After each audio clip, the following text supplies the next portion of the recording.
Jenny, I think on the surface, is an overachiever. She does really well in school. She does really well in sports. She's articulate and knows what she wants out of life, and she's gonna get it. Underneath that, she's very sensitive and trying to navigate where she fits in the world. Is she the friend? Is she the daughter? Is she the protector? Is she the fighter? And I think throughout the story, she's just kind of redefining herself and trying to let go of the standards that she feels are being held. And she's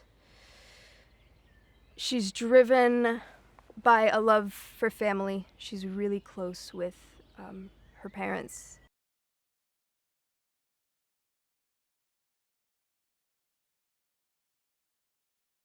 So my first conversation with David was actually in stunts. I was it was my first day in stunts, so it was complete out of my element. I was sweaty and gross, and we're punching and kicking, and he just pops his head out. And it was my first time meeting him in person, so I go over there, and he says, "Hi, how are you?" But he kind of just got right into it. He's like, "So, here's the game plan for Jenny," and he was just so passionate and excited about how he wants to kind of shift the female portrayal in action movies, and like, Jenny is not going to go down easy. I want her to just bring this power, and kind of just his overall vision for the movie as a whole, but specifically Jenny. And it was his first interaction. It was brief, chaotic, but yeah, he was very passionate from the get-go, which kind of lit a flame in me.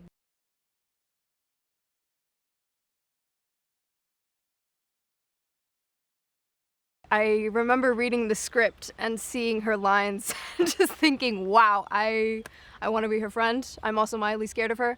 And it was incredibly refreshing. She's portrayed in ways that are kind of just completely unconventional. She's messy and unafraid of getting dirty and being chaotic. And I think she goes between being defeated by what's going on, so she's not entirely just a one-note warrior. She's soft in places where she's like, do I surrender or do I fight?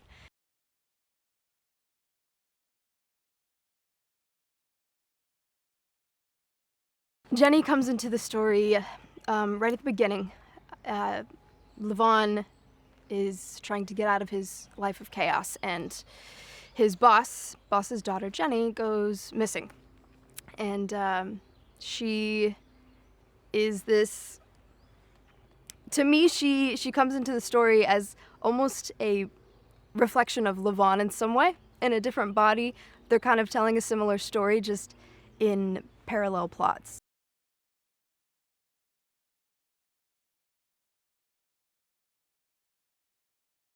I think from the get-go, Jenny sees Levon as this teddy bear with a hard exterior, and I think she has fun trying to like crack it open. She sees him in just his kind of same outfits, same demeanor. He never cracks a smile too much, and I think to her it's intriguing because she sees that there's a lot to him. And so I see it as almost a big brother, younger sister dynamic, and I think they later come to find that they have a lot more in common than they thought.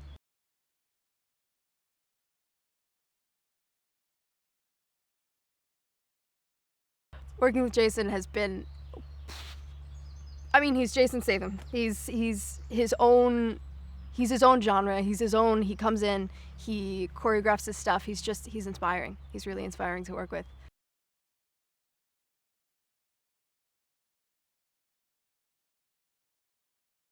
David's approach is really unique in the sense where he captures everything in an essence. He'll come up to you and just ask this question that kind of leaves you just reeling, but he captures you in that thought process, and then he rolls the cameras. And I think that's what's so unique about him, where you don't have to think or intellectualize anything he says, you just have to feel what he says. And it gives you this freedom and he's never too nitpicky about anything. He wants to give all of us as much freedom to create as possible. So in that sense, he's really unique. He's for the actor, I think I would say. At first, I wasn't sure what,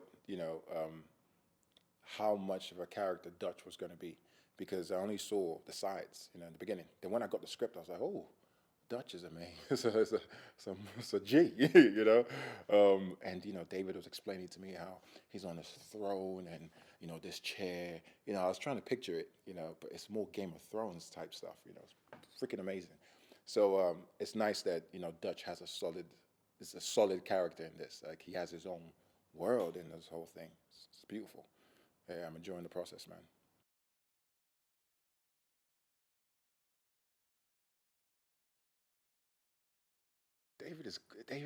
He has his hands in many things. I've worked with a few directors, and they just direct. David wants to do everything. He wants to do everything, and he's so chilled. He's so cool. He's like he's like one of the guys. What I mean? It's just it's interesting learning and working with him. Learning from him as well. He's one of the cool guys.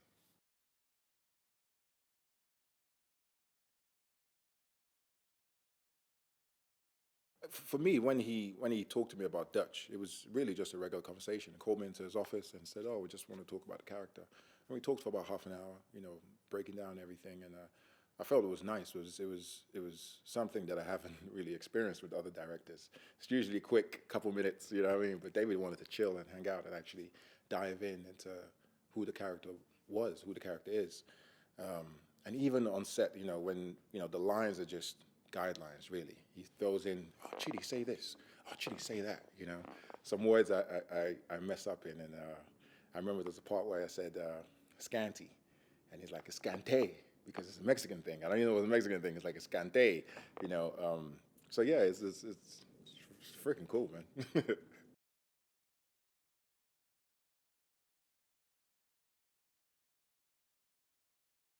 So as soon as I met Jason, he was like, "Hey, how you doing? What's going on?" It was so cool. Like, "Where you from?" He's a very nice guy, very friendly guy, and after watching most of his movies, especially starting from Snatch, all the way to now, all the way to Beekeeper, it's great sharing a set with Jason. Yeah.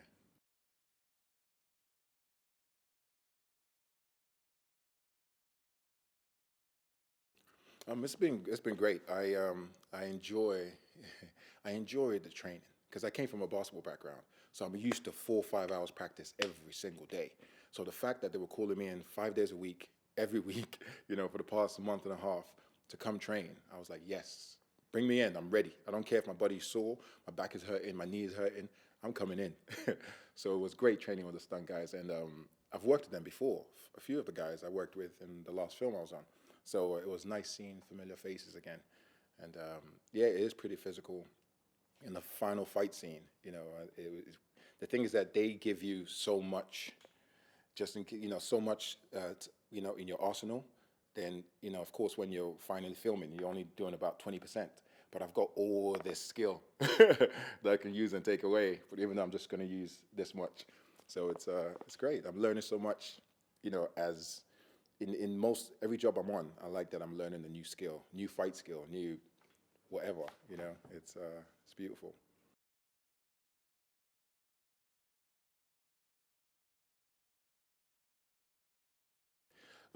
Visually entertaining.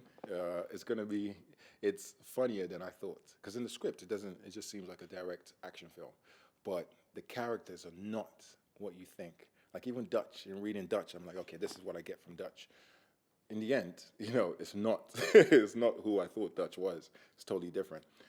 So I think people are going to see something different from a typical action film.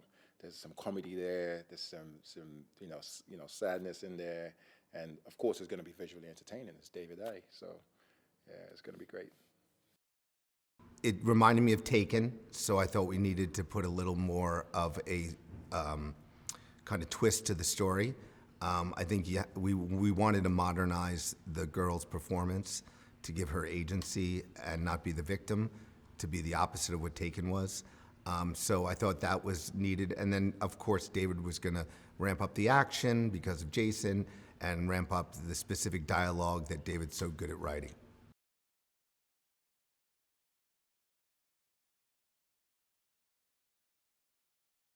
So when we get projects like this, it's for both of us, him to direct and write and for me to produce.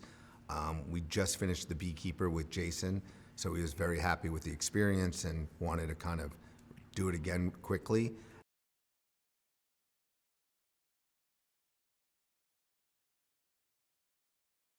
It's more of an action thriller. I think there's layers to the story in which Levon's character, Jason's character Levon, has to figure out where the head of the snake is and how to find her. And I think he's the pressure of knowing he has his own daughter that he's dealing with a custody battle for, and also feeling bad for the family because I think the Garcias really implore him to help them, and he gets an emotional attachment to the family because he knows them. All of that was inputted from David. I think David does a really good job of telling the Mexican-American story because he has 4 Mexican children. He lived in Mexico for a long time. He grew up in an all-Mexican neighborhood. So he really does dial it in correctly and doesn't use the same tropes as a lot of different writers do. I think he does a really good job of the authenticity, and it really shines when you have Latino actors in the film because they feel at home with the way their character's being written.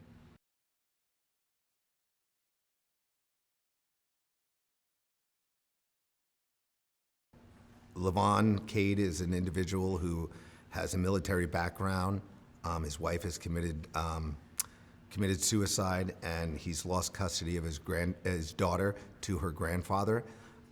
So he's going through a very tumultuous time with her. A lot of the guys who are in the military have an enormous amount of PTSD, TBI injuries. So I think he's kind of battling a lot of his demons and trying to restart his life. He's working for a very nice family called the Garcia family doing construction. And unfortunately, his daughter goes out with a night out with the friends and gets abducted. And he's asked to help them because of his military background and his expertise. And he struggles with that, and he struggles with what it would be like if it was his daughter. So you jumpstart from there, and then you have different parallel paths of how he's going to accomplish this goal of finding her.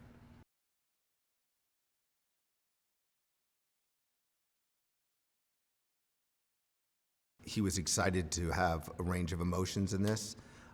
Usually some of these characters are very one-dimensional, and with this character you see a range of happy, sad, emotional Jason, giggling Jason. Like, you rarely see that character projected, and I think he was excited for that as well. And David really liked shooting with him. He's an enormous, he's a complete gentleman. He's enormously, collaborative. He works very hard on the stunts. He could have been a stuntman or a stunt coordinator himself or a fight coordinator. He's done so many big movies in the stunt world that we kind of lean on him to get his expertise and what he thinks. Eddie Fernandez and Guillermo Grispo are working with him, and they absolutely mind meld on what they think is the most authentic way to produce a fight.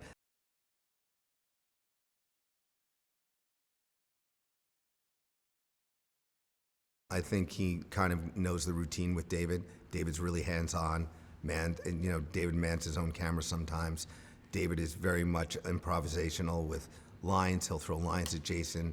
A lot of actors don't like going off book, but with Jason, he kind of trusts David that whatever he's telling him to say is going to be, germane to the storyline, and it's going to work. So I think that makes it much easier to direct an individual. And then he's great on set. He does, he's very gracious. He knows everyone's name. He's an easy guy to get along with. And when you shoot a movie like this, you're with each other for 15 hours a day for 10 weeks. It's a long time, so you better all get along. So that's the key for us.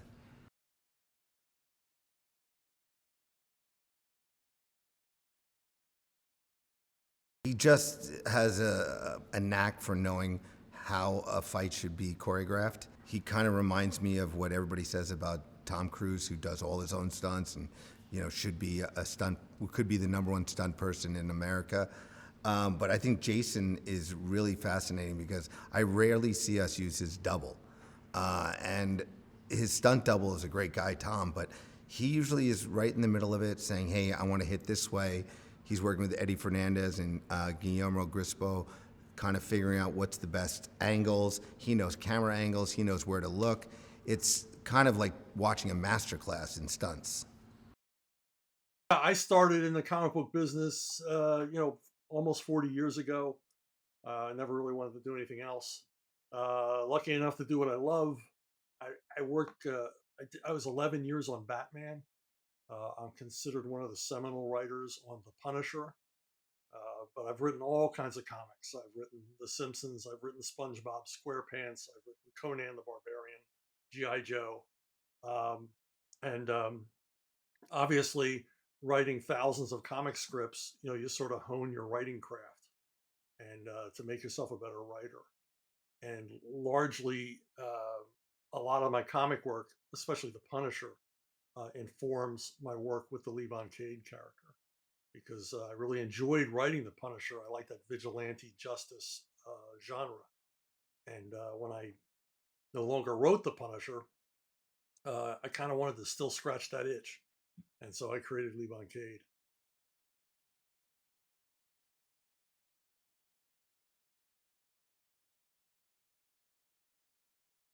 Yeah, I wanted a guy who was good at this, good at basically death dealing. He was one of the rough men that we count on, to go to horrible places and do horrible things to bad people to keep us free. And I wanted to very much make him that kind of character where he had all these skill sets that he learned, firsthand in the most harsh environments. So this guy's a survivor. He's a alpha male.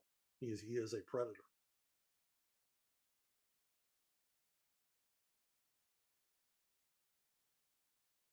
You always want to create a character that's relatable. And I always like what I call the slob hero, the guy who's just like a normal guy that anybody, you might meet him, at work. He might be in line in front of you at Target, and you don't know. You don't know what this guy's all about. But I wanted him to be that kind of character, where he's not out to save the world or anything else. He's not seeking glory. He's not. In fact, Levon Cade is trying to forget his past by basically just getting a regular job and just being a regular guy, getting a paycheck and going home. But like they used to say in the old westerns, there's some things a man can't walk around, and his nature comes out when he's challenged with any kind of violent situation, or he sees an injustice, or he sees somebody being mistreated. He's not going to take video of it with his phone. He's going to step in and do something.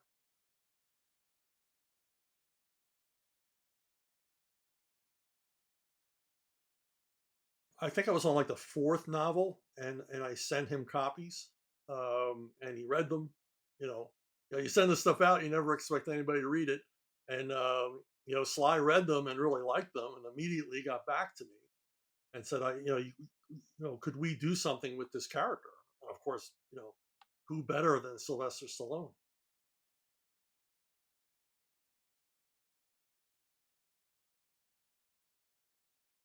Well, I mean, obviously he's got the physicality. He's got the chops through the fight scenes. He's believable. He's got a lot of gravitas on screen. The audiences love him. I love him. I think he's terrific. And the added bonus is he can actually act. So he's not just an on-screen tough guy. He can do the whole emotional range and everything else. He does an awful lot. Jason Statham does an awful lot with these restrained performances, where he draws you in, and he says so much without saying anything, and that's really what the Levon Cade character needed. He's not a real talkative guy. It's about what he does, not what he says.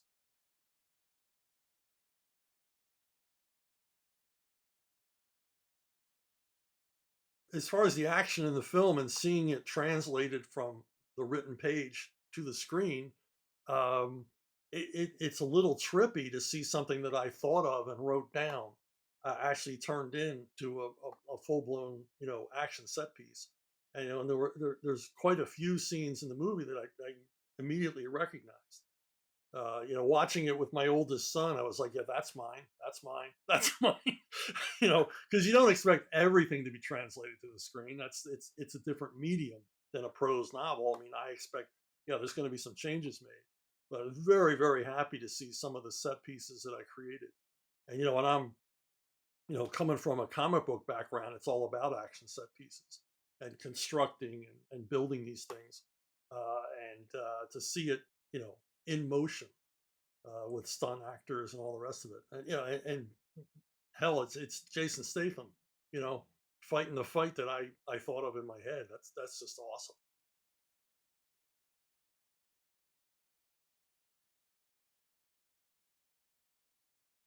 Yeah, it was important for me that he have some sort of relationships, both with the Garcia family, the people that he works for, and it's obvious he's not just an employee. And then his own daughter, Mary. It was important for me to have those elements in the story because, I didn't want to write about a vigilante character who was like a tortured loner, because that gets a little tired, especially when there's no real stakes in the story for that character. But he's got real stakes. There are real threats to people that he loves, and he's got people to come back to, and people who care about him, and wonder where he is. I mean, that was a um, really important part of creating Levon Cade, is that he has people in his life he cares about.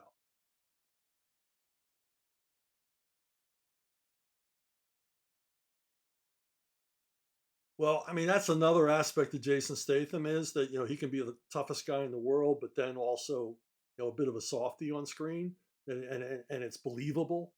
And I got to tell you, I'm perfectly honest. The casting choice that gave me the most worries was casting Mary. When they cast her, I was like, okay, we're good. And I looked at her background and I thought, wow, this young woman is an amazing actress with an incredible track record, and I was very happy with it, and very, very happy with her performance on screen, and the chemistry between her and Jason was just spot on. Um, it's probably in a movie that made me happy for a lot of reasons. That's the thing that made me the happiest was her casting, and I just think she did a terrific job.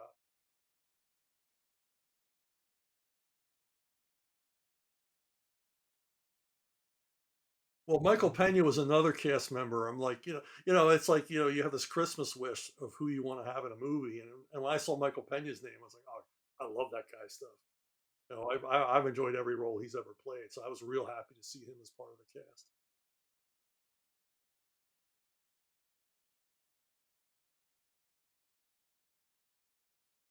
Yeah, Levon is kind of a superhero in the way that Batman is a superhero. I mean, Batman is a self-made man. He doesn't have superpowers. It's all up to him. He's got nothing to rely on but himself. And so Levon is sort of that. And he's former special forces. And if you've ever met one of these guys or see what they go through, these guys are superheroes. I mean, I couldn't do what they do. It's just amazing, what the brutality of the training, just the punishment they take, to get into the kind of condition they need, to be hunter killers. And yeah, I mean, I think Levi very much is a real world superhero.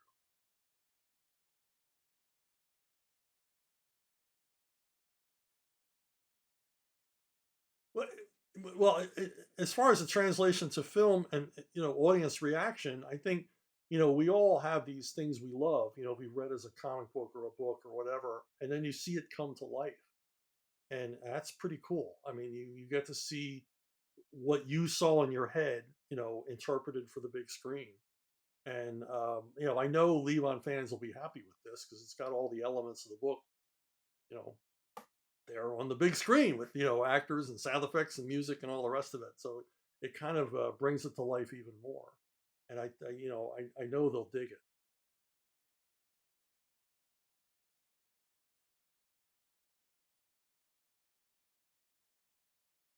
Yeah, very much part of the Levon Cade series is uncovering, um, layers and more sinister strata beneath what you can see in the world.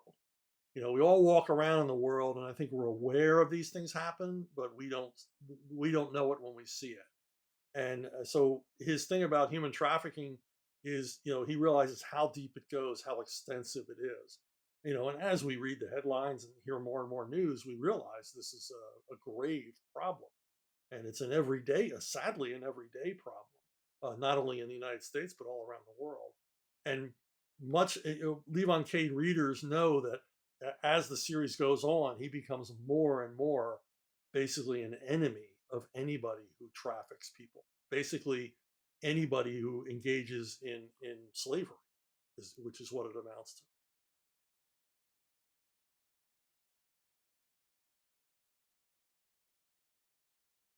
I mean, getting to work with Sly on this in pre-production and everything else, I thought, well, that nothing gets more amazing than that. And then we cast Jason Statham, a favorite of mine, and then they bring on David Ayer, who's directed some of my favorite movies over the last 20 years.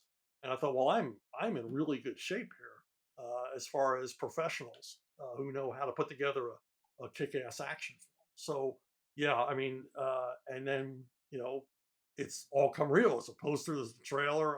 I'm kind of a guy that wants to wait and see results. I never start spending the money before I get it. You know what I mean? And now it's real. It's really, really real. It's got a release date. It's coming out, and people know about it. Millions of people have watched the trailer, and it's already got good buzz. So yeah, this is exciting.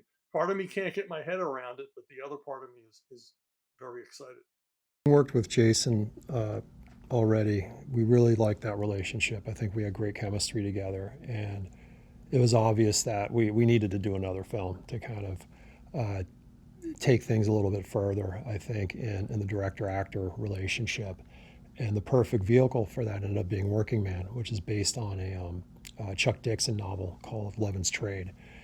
And it's the novel's a little bit different. I think there's something that happens between film and novels, and it's an interesting journey to the screen. Sly Stallone did the first pass on the script based on the novel. That sort of came my way, and inside of that story, I saw something that was really interesting to me. I saw the genesis of this idea of, kind of the war-torn anti-hero finding a new life, finding new opportunity, and creating a surrogate family, and then coming to the rescue of that family. I just saw it as the perfect vehicle for Jason. There's something very real and very blue-collar about him.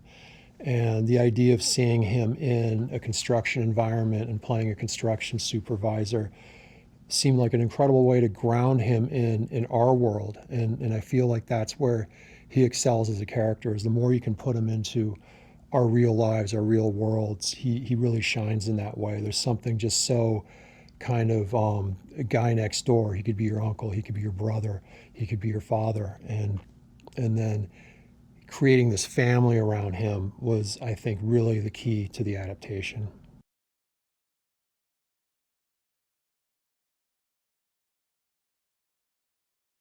As we started to create the world around Jason, that idea of family was incredibly important. And there's an actor I've worked with who I trust and who's just incredibly capable, and that's Michael Peña. I did End of Watch with him. I did Fury with him. And he has such range and verisimilitude. There's something very natural about him, even though he's incredibly cerebral as an actor and incredibly hardworking and incredibly focused. I knew I could count on him to be the father of this family and to find these levels.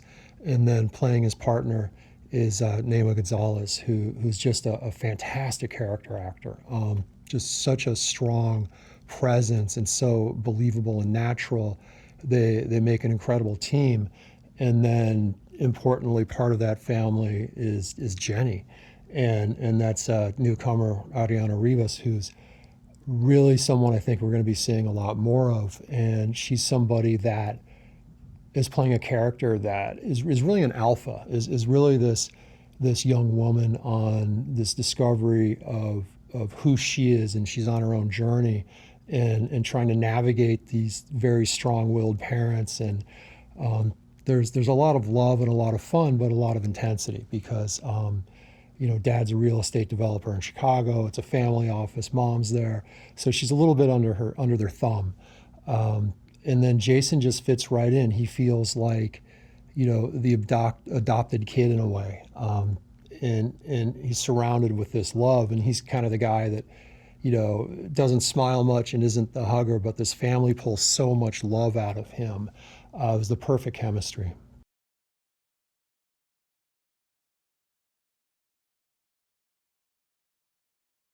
Working with Jason is interesting. He's very prepared. I've never had him ever show up and not know his lines and not know the scene and not understand the scene. He's all about the prep. And so much of him in the acting space, I think, comes from him in the action space, in the martial arts space, in the athletic space, where he sees it as a training event. And he shows up incredibly prepared. And what's great about our relationship is he trusts me to throw him the curveballs. He trusts me to lead him in a direction that maybe he wasn't expecting. And, it's common that I'll write lines on set from behind the camera and throw them at him. And he gets it. He understands it. He knows what I'm doing instinctively, and then he takes it and makes it his. And that's my favorite part of the process is that live quality where you take what is a really good scene and working solidly, and then he'll show up with his heart and trust me to show his heart. And I really feel this is absolutely one of the best performances I've seen from Jason. And he's so natural and so believable and really accessible in a way that maybe we haven't seen before.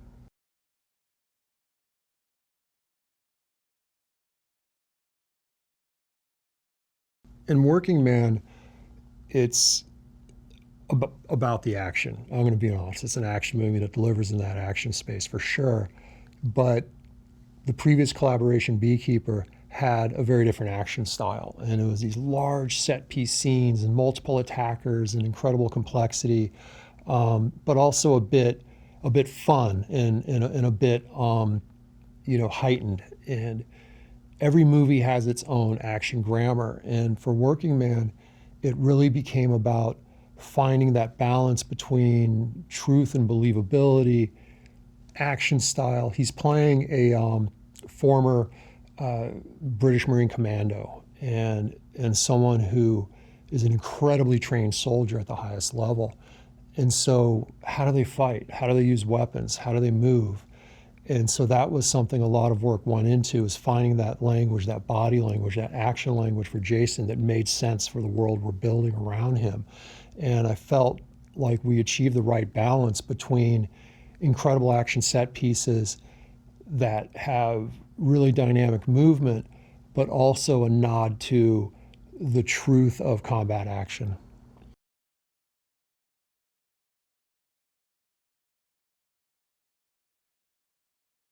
Jason's journey in the movie is pretty interesting. It's a bit of a classic reluctant hero, and often in films we have what's called the inciting incident, which is really a character reveal. And in this case, it was some tough guy showing up to extort one of his foremen who he cares about. He's a great leader. He really cares about this extended family at the construction site.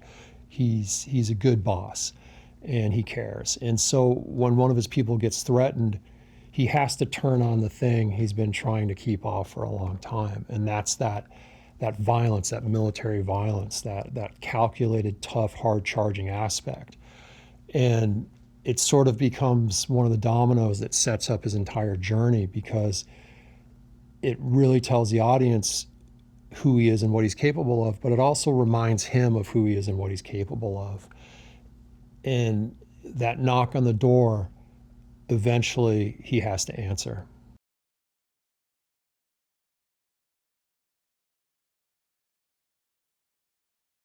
I think one of the fun and scary aspects of a Working Man is this idea of the ecology of bad guys. And as Levon, Jason's character, goes through the world, he's experiencing these different layers in these different levels, and they ratchet up. They ratchet up in capability. They ratchet up in power, and he ends up going against the Russian mob itself. And after doing then some damage, they have to bring in some real hitters. They bring in the A-team.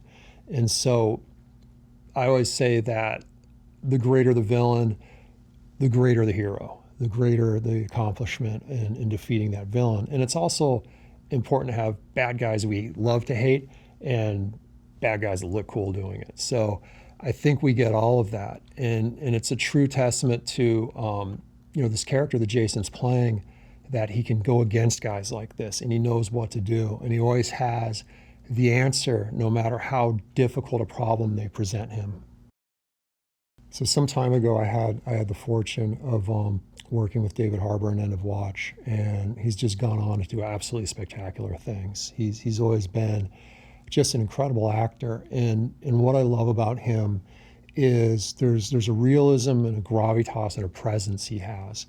And in this film, he plays the role of Gunny, who is somebody Jason had worked with downrange in Afghanistan during the War on Terror, during the invasion of Afghanistan. And that sort of close combat relationship creates a brotherhood. It creates deep bonds. And Gunny becomes a bit of his sounding board. And we get this incredible history. And it's a difficult character, I think, for any actor to play, because there's such specificity to these military people, to people who've experienced this level of combat, of stress, of tension, of training.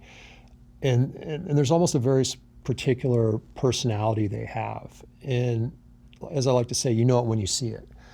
And David absolutely nailed it, absolutely felt like one of the guys, felt like the real deal. And that's a testament to who he is as an actor. And he really brought that side of the movie to life. And seeing him and Jason act in these scenes was a real treat for me as a director.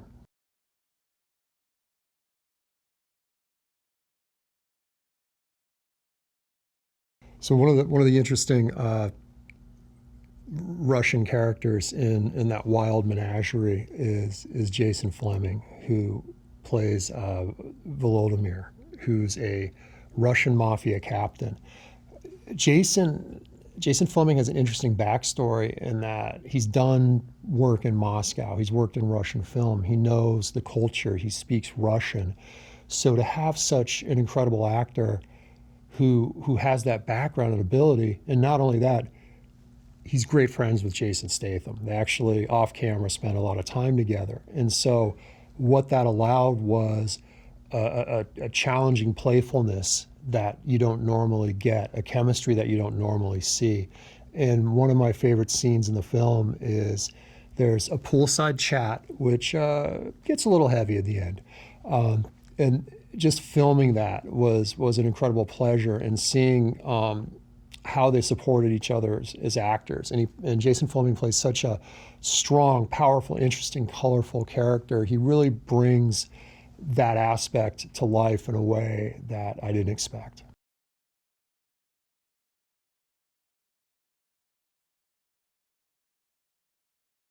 Part of the bad guy ecology is Viper and Artemis. Magnificently played by Eve Mauro and Emmett Scanlon, who are both incredibly powerful, strong character actors. And they're both very nice people. So please don't watch the film and think badly of them. They're acting. But that's how amazing they play that role. I think Eve is riveting to watch. There's something going on with her character. And she comes from an understanding of, I think, the criminal world, the underworld, knows that world in a way that a lot of actors don't. So she's able to bring a truth. And really, no matter where anybody is in life, no matter what places they find themselves in, everybody's a human being. Everybody has a human heart. And so to the character of Artemis, she brings a depth and a liveliness and a playfulness you may not normally see from that kind of character. And Emmett is just absolutely a joy to work with. He's an incredible actor, incredibly brave.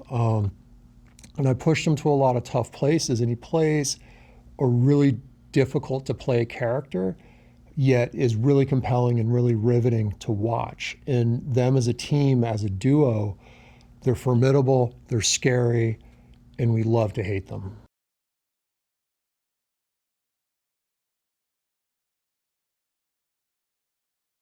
So part of Jason's world, he's in a bitter custody dispute for his daughter, Mary. And Mary's played by Isla, who is an astounding young actor, an incredibly gifted actor. And to see this young person go toe-to-toe with Jason Statham and, you know, maybe even steal some of the scenes. I mean, she's incredibly real, incredibly grounded, and brings something out of Jason that I really haven't seen on camera before. And it was a lot of fun shooting those scenes, and she could throw him curveballs.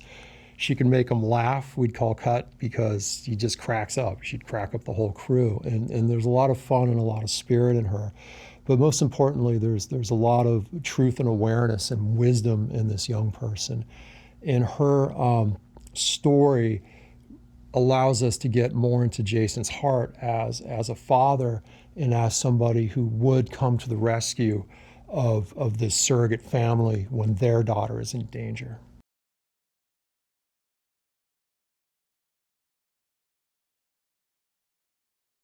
Part of Gunny's role in the film is he becomes Jason's weapons sommelier, and he provides him with a bespoke, curated selection of artisanal weapons that he can choose from to complete his mission. It's a fun scene, and I think for people who know weapons well, there's something there for them. And for the people that maybe aren't that into it, they can learn a lot and have some fun with it.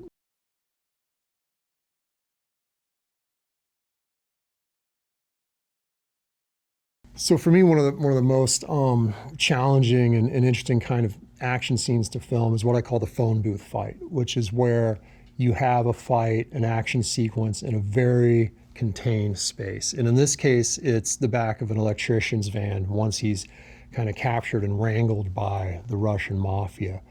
And it's really about using the environment as a weapon itself and how he's able to move through the environment and everything that happens and the tools he's able to use and find in that space. And ultimately, he's able to defeat these guys, but I think there may be moments where we're not so sure that's going to happen.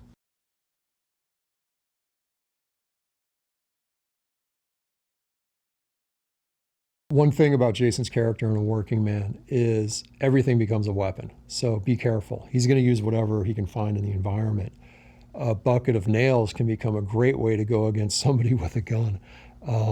So can a pickaxe. A bag of cement can become a weapon when used the right way.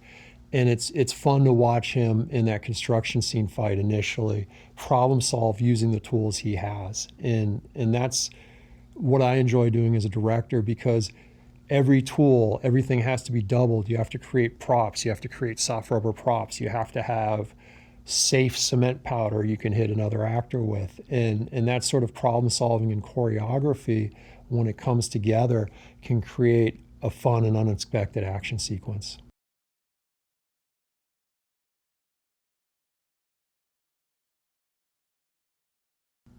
The core story of A Working Man is Jason has a surrogate family, and their daughter Jenny gets abducted. Arianna Rivas plays Jenny and does an incredible job in what could be a very difficult role to portray. You know, she's abducted, she's held captive. One thing we agreed on was that we didn't want to see Jenny disempowered. We didn't want to see her as a victim. We wanted to see her discover herself, discover who she is, to go on an actual journey. And one thing we agreed on is really she's more of a prisoner of war. She's a fighter. She's resisting. She comes from this strong family, and she's a strong person with all these goals in life. And you know, when you look at survivors, when you look at people who overcome the worst situations thrown at them, they have that. They have belief. They have belief in themselves. They believe in their family. They know who they are. They have love in their hearts. They have something to live for.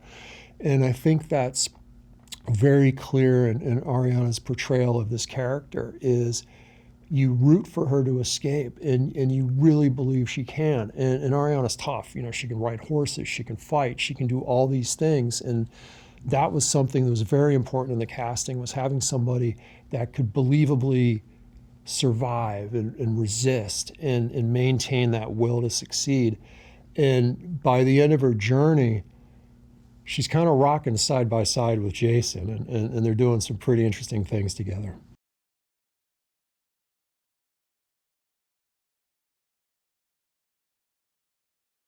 There's kind of something for everybody. It's all the food groups, as I like to say. There's incredible action, there's great character, there's laughter, there's fun, there's humanity, there's inhumanity, there's great good guys, there's great bad guys. And I think it's important these days to give that experience to an audience, the well-rounded experience. It's really a bit of an homage to the films that I loved growing up on, the classic action movies that had some cleverness and life and smartness.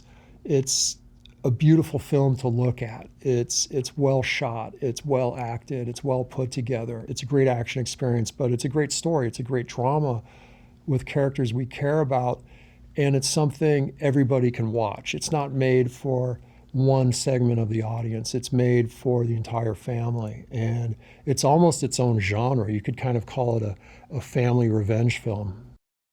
Gunny is a friend of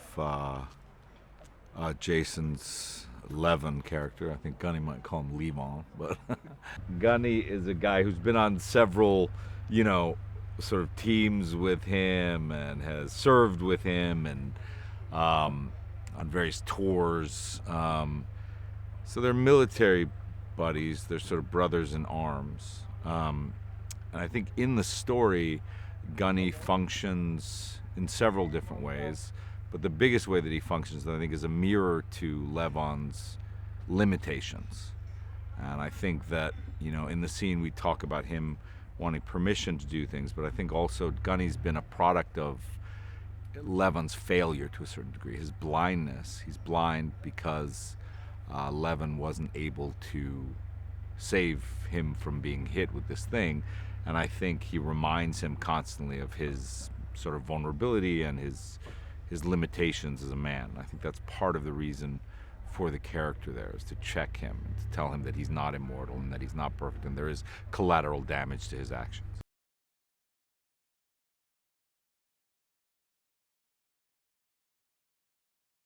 I just really like Jason Statham movies, so I wanted to do one of those before I die.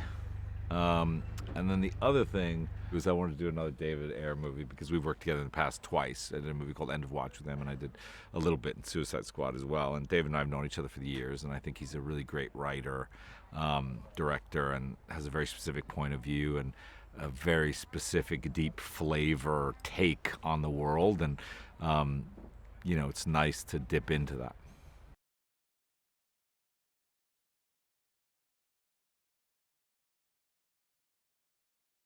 He's been very gracious. It's always interesting to meet, big stars and see what they're really like behind the curtain. And I think he's pretty much as he appears. He seems pretty, grounded and real, and yet has a certain vulnerability, which I find admirable for somebody who makes action movies. But I sort of think, I was like, maybe that's the reason why we like watching Jason Statham movies, because he's just very human and very engaged in a way that I really like. And he's really game to play around. I mean, we've been trying to deconstruct the scenes, and that's David's big thing, is he likes to go in and really pick them apart and see what's really important or what's vital to the story, or to the character, what he wants to reveal. And Jason wants to get in there as well and wants to play around and dig around for some of the depths, and so that's been a lot of fun. I really enjoy being around him off set, off camera, and I enjoy working with him on camera.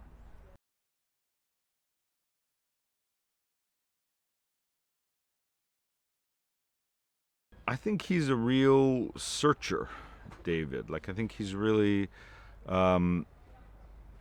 searching always to try to deepen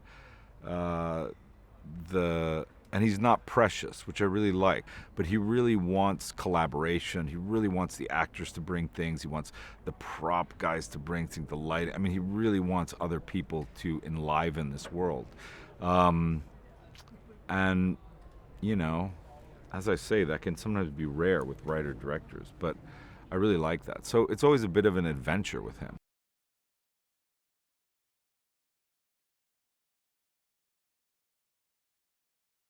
It's an odd thing, like being an instrument in a band. Like, I don't necessarily know that me understanding the meaning of the song makes me a better guitarist. Like, I sort of feel like the chords that I have to play sometimes are based on story dynamics as opposed to the actual histories of something. And my relationship to a military situation is not going to be a military guy's relationship to a military situation. So a lot of times I'm having to work with my own internal metaphors around stuff as opposed to actual content. But sometimes it's useful to have just the language of the world. Like, it's been useful. We've been having good military advisors on this to talk us through, you know, a lot of the language of the weaponry or the teams these guys were on, or how they work together, or why they work together. And what to me is most important is not always the content of that research, but more to see the fire that it ignites in another person when they speak about it. And so that's always very valuable, to see what draws people. Like, I know nothing about cooking, but when I watch a chef talk about what sour tastes like, it gives me a real clear indication of how to play a chef. And I think that this movie, you know, you have to sort of do that this way as well. You got to play with like metaphors around that. But I do, you know, I do some research. But I find that as I go on, stories are really personal things, and I think the more personal your work is on anything, the better you are.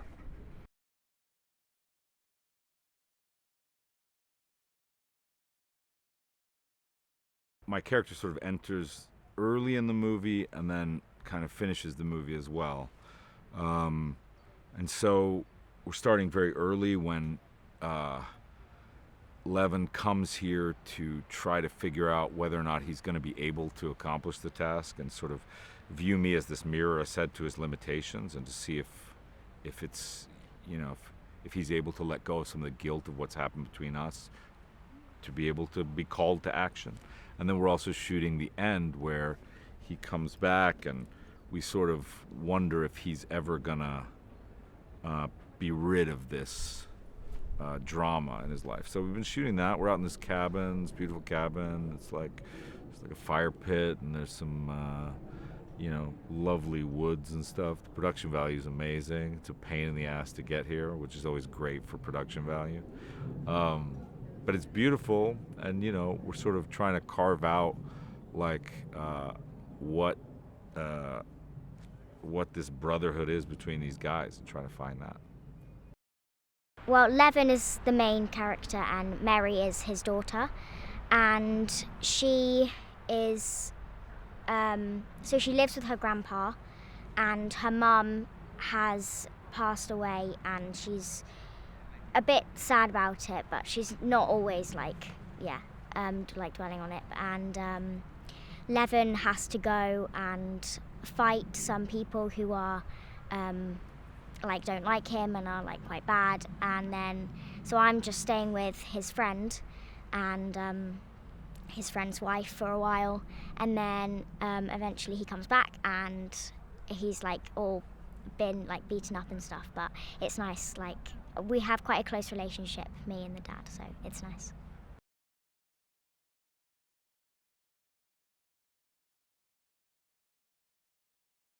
It was so fun. He was really nice, and it's really funny because obviously like he's playing my dad, and my dad took me to the first like rehearsal, and they look really similar. So yeah, it was really funny, and my dad was like very excited that they looked similar. It was really funny.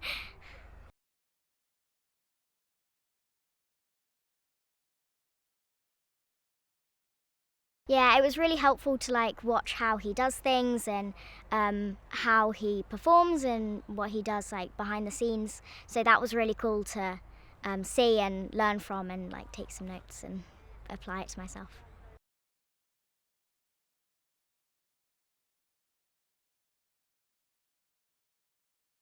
Yeah, I didn't really do too much with him, but it was really nice what I did, and he was very friendly, and it's really fun, like the scenes, because a lot of the scenes that I did with him, we did lines that weren't actually set, so we were just improvising, and that was really fun to do with him, because it was just like a normal conversation. It was nice.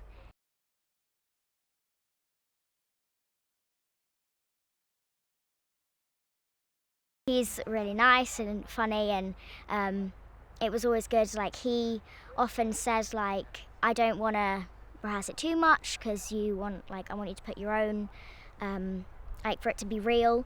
So that was nice because I could almost put my own interpretation on it a lot of the time. So that was fun, and yeah, it was really nice to work with him.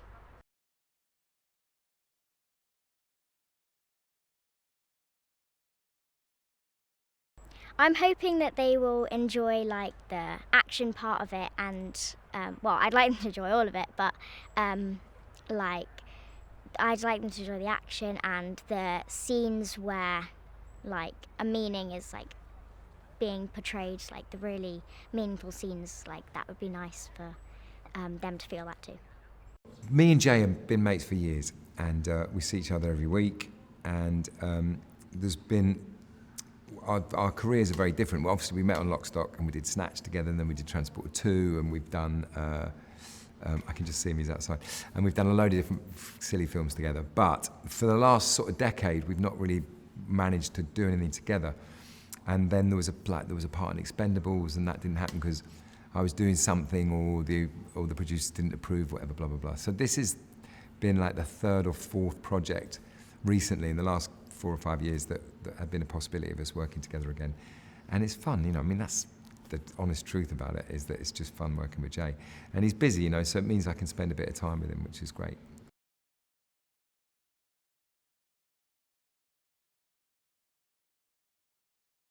He suggested it to David. He's a producer on it, so he suggested me to David. David then had a look at me, and he was like, I'd like to see him do, you know, the Russian accent, and I'd like to see him do, you know, like scenes with Statham. So I sent him Transporter 2, where I'm a Russian gangster and Jason's trying to kill me, and we showed him that. And then we did. David's interesting because we worked together on the scenes. I was like, okay, that's cool. And then once I've been cast, he does this amazing thing which I haven't seen in years, where he puts a table in a horseshoe and had 30 members of the cast, and then created different scenarios, not in the script, but just different scenarios. And it was really cool because it was so sort of like even-keeled, you know, like an actor who only had 2 lines in the whole piece got to do this like 15-minute improvisation and then felt integral and important and part of the company. Really smart, really, really clever directing.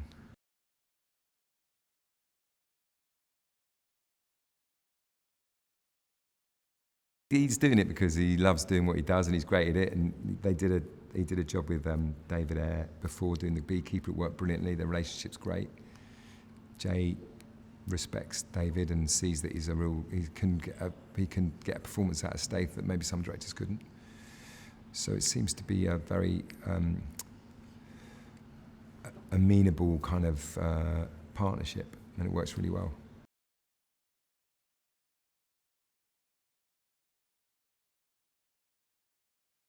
And I've worked for a lot of directors, but I would say David, you know, I've only been directed by a handful of directors in that time, you know. Usually it's just faster, slower, quicker, do it again.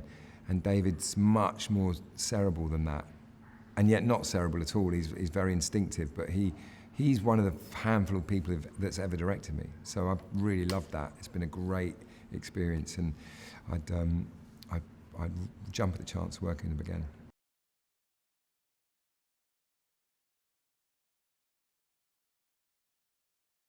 Wallow comes into the story because his son, Dimmy, is involved in nefarious, ugly, low-grade, low-rent crime.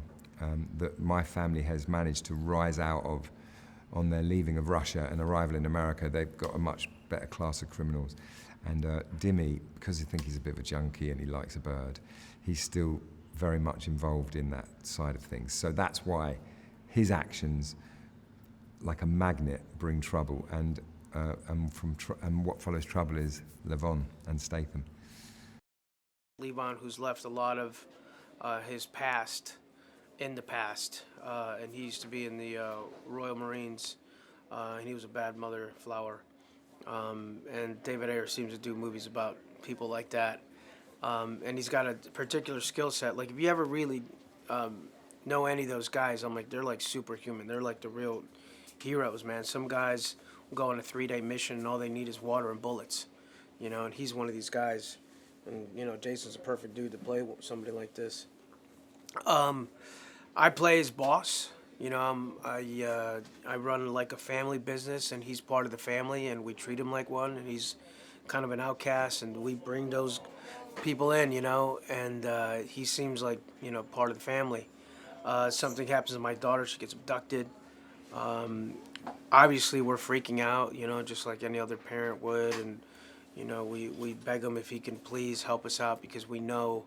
You know, he takes care of people around the, you know, the trailer and the work site, and he handles little squabbles with efficiency, and we see it. And I try to pretend like I don't see anything, but you know, someone he's a badass, and with his type of skill, like he can hunt people down. And you know, my dad was a career Green Beret in the movie, so I'm like I can tell somebody who has that skill set from a mile away, and he definitely does. And so we ask him for his help.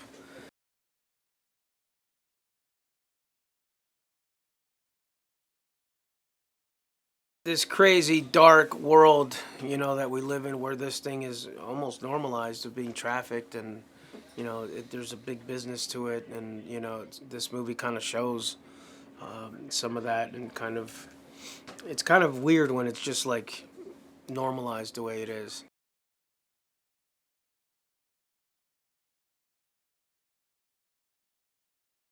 My daughter is a bit of a badass as well. She's not just sitting around taking it. You know, she's contributing to the motion of escape, and I like that.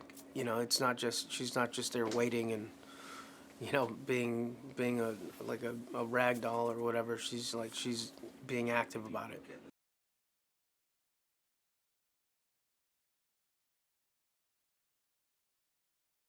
I gotta be honest, man. I'm like, I've worked with David a bunch of times, and you know, I got a connection with that guy, and I was like, you know, if I had the time, I just wanted to work with the guy anyway, you know. And then, you know, he wouldn't call me for just nothing, you know. So I read the script, and I was like, oh, this is pretty cool. It's a short schedule for me, but it's a tough one. It's a bunch of scenes that are just, you know, heart wrenching. You come home and you're exhausted, and then you know it's the thing that you got to just think about and think about and think about, and you know, a lot of prep has to go into it, and but he knows me pretty well, you know, and sometimes he just keeps the camera rolling, and hopefully something happens, you know.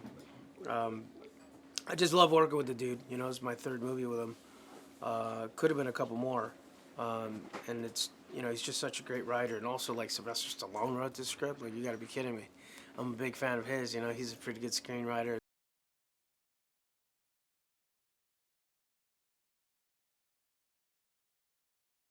You know, especially Levon, the way it's written, I don't know, you kind of just care about a person like that. You know, you don't want to leave him behind. You want to give him what he doesn't have. You know, in a family, and that's kind of our way of operating. You know, anyway. You know, like I got the entire family working in the office.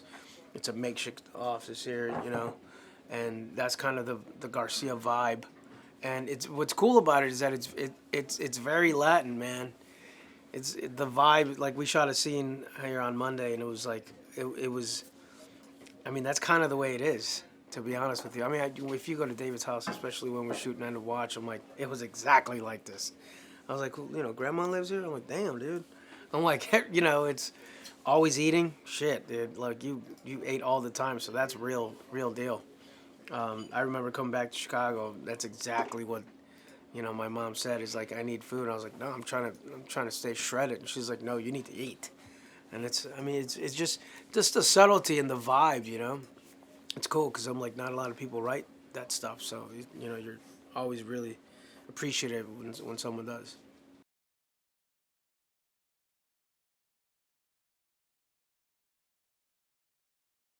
It's cool that it keeps it so like simple. You know what I mean? It's kind of what you want. You know what I mean? You want that brooding. He's perfect for this part. Like just you be you. And do your thing. Like he doesn't overcomplicate it, which is really cool, and it's really easy to act with. He's very supportive. He understands David, which I think is a big, it's a big plus. You gotta know the dude, and the beekeeper's pretty badass, and so it's awesome. I've been watching him for a long time, so it's kind of cool.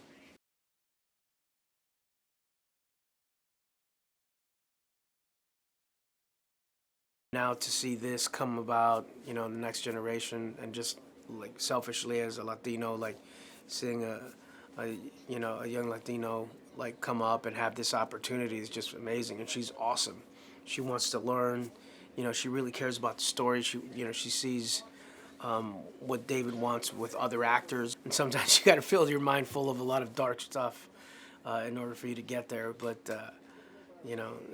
she's gonna have a hell of a first teacher. What I enjoy working with David Ayer is just his artistry and depth. He knows how to work with actors. He knows how to make it a space where it feels so exploratory. It doesn't feel like you're making a film, which is great because you forget about the cameras, and then it's just captured, and he gets to the root of the story with you, and you just get to really find yourself in your character. You get to really find it and really present a story to the world that feels like it came from the soul. And that's always what I've seen from working with him these handful of times.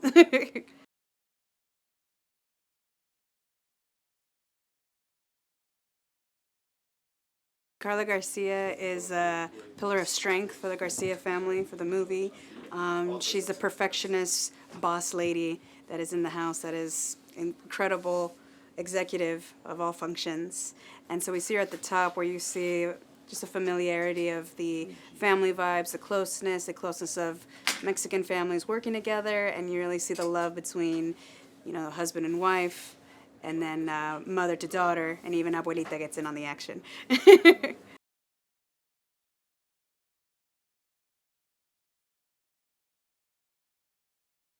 Working with Jason has been so fun. I really like that here. I feel like I see a smile more than I've ever seen it before.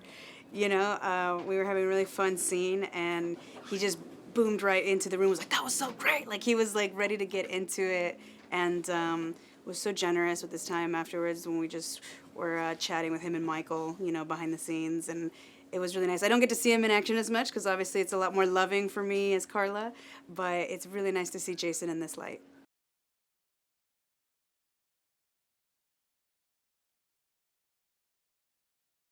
Working with Michael Peña has been a blessing. It has been a dream. It was something that I really hoped to do in my career, and suddenly I'm looking at him and working with him, and his approach is incredible.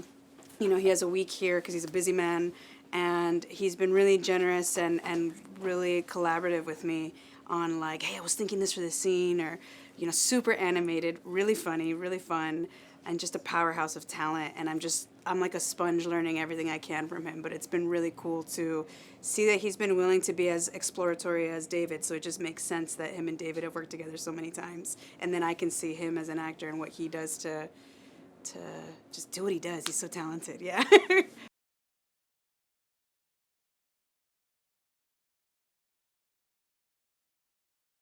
She's a beast. She really is, and not only when it comes to fighting or choreography or stunt work, but also in general when it comes to craft and questions she's asking herself, and very willing and curious. It's inspiring to kind of go back to my younger self and realize where I can work on myself now, and I don't have to go back in time, but I can now approach it in Arianna's eyes,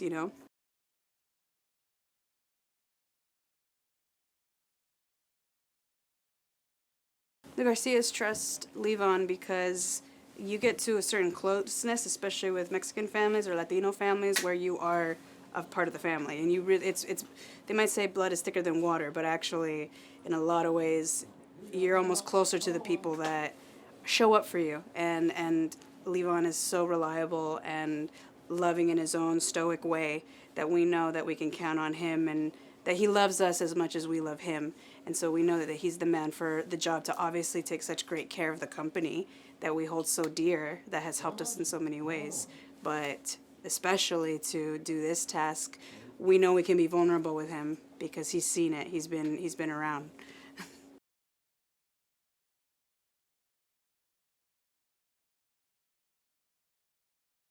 Audiences can look forward to a great cinematic experience. I mean, the camera that David has with this is, you know, they're not using this camera anymore. So to see that on film and to see it especially in an action movie with Jason Statham, with Michael Peña, with all these amazing actors, with a great action film and story that really has an onus of heart, you know, family at the core of it, of the underlying iceberg there. It's just something that like really makes you want to sit there and watch it and enjoy the ride.